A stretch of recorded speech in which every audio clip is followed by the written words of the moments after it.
छोड़ी के मोर खत बड़ा नाना खली तब के छबे मुर्गा के बोटी हरा भावे ना घरवा के रोटी भय जग बड़ा चकर चकर हसे भय जग बड़ा चकर चकर हसे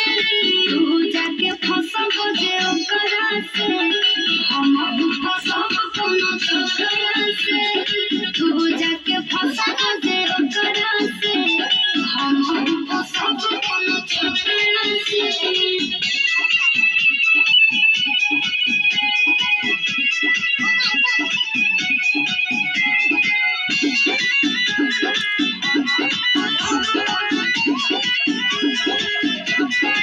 ओही के पीछे भइल बड़ा पगला ए राजा तोहरा से मैं बहुत बदला जाके ओही के कहे नदिया तुझे छोड़ी के पिए नदिया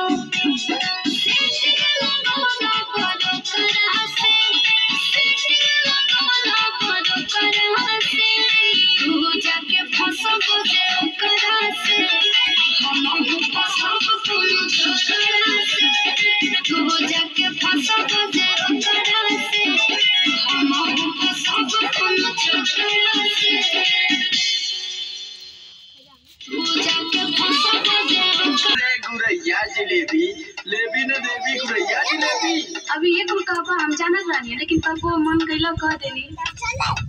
सुना सुनावा।